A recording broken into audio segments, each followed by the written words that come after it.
The first test that restrains on freedom of speech and expression is the dangerous tendency test. It requires that if the words uttered create a dangerous tendency which the state has the right to prevent, then such words are punishable. It is not necessary that some definite or immediate acts of force, violence, or unlawfulness be advocated. It is sufficient that such acts be advocated in general terms. So, if a speech, assembly, or publication promotes seditious or betrayal, treachery, rebellion acts that could incite the public to act dangerously and could later on threaten the national security, the said words and the offender are punishable by law and are not protected by any constitutional right. Meaning to say, hindi maaaring maglagay ng anumang uri ng pagpipigil ang pamahalaan or the prior restraint sa kakayahan ng isang individual na magsalita o maglabas ng saloobin. Ngunit kung ang naturang talumpati, gawa or pagpupulong ay naglalaman ng mga salitang nanghihikayat ng rebelyon o pagtataksil sa bansa, ay maaaring makialam ang pamahalaan at magsagawa ng legal na proseso upang masampahan ng isang individual o grupo ng kaukulang kaso. Authority is preferred. This test was later overturned by clear and present danger test, as all that is required for a speech to be punishable under this test is a logical connection between the speech and the feared evil. Here are some of the examples. The dangerous or bad tendency test was used in the case of Brandenburg versus Ohio. In 1969 in Ohio, Clarence Brandenburg, who was a leader of Ku Klux Klan, he led a rally and made a speech that advocated violence.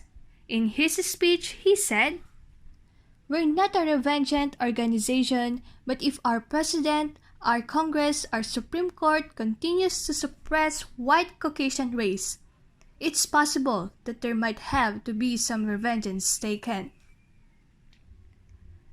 After his speech was aired on national television, he was convicted under the Ohio Criminal Syndicalism Law.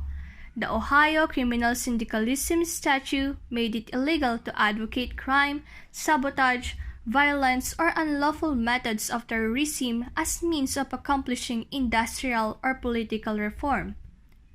He was fined $1,000 and sentenced to 1 to 10 years in prison. He claimed that the criminal syndicalism law of Ohio violated his freedom of speech under the First and 14th Amendments of the United States Constitution. He appealed to the U.S. Supreme Court, and the Supreme Court favored him, saying that the Ohio law had indeed violated Brandenburg's per curiam. Per curiam is decided by a judge or of a court in unanimous agreement. The Supreme Court of U.S. stated that the Ohio law has failed to differentiate advocacy from incitement to imminent lawless action. The court used two-pronged tests to evaluate laws affecting speech acts. 1. Speech can be prohibited if its purpose is to incite or produce imminent lawless action. And 2. Doing so is likely to incite or produce such an action. The court found that abstract discussion are not the same as actually preparing or inciting individuals to engage in illegal acts. Senator Antonio Trillanes IV was charged twice of inciting to sedition. According to Article 142 of the Revised Penal Code, inciting to sedition is charged against those who, without direct part in the crime of sedition, persuade others to commit seditious acts by means of speeches, proclamations, writings, emblems, cartoons, banners, or other representations tending to the same end. The first charge was filed in March 2018. The charge happened 4 months after he said over a speech that soldiers could now use their M60 guns on the president. The case allegedly stated that Trillanes is urging soldiers to kill President Rodrigo Duterte.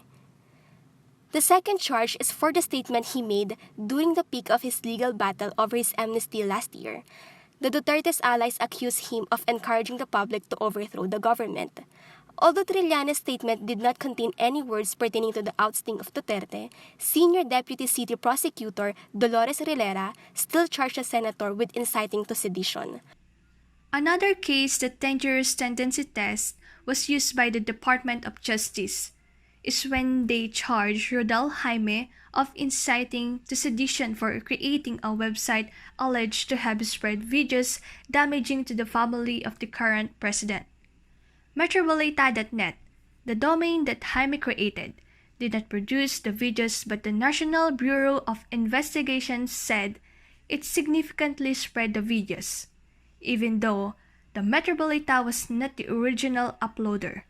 The DOJ still charged him with inciting to sedition because the actions taken was clear to arouse among its viewers a sense of dissatisfaction against the duly constituted authorities.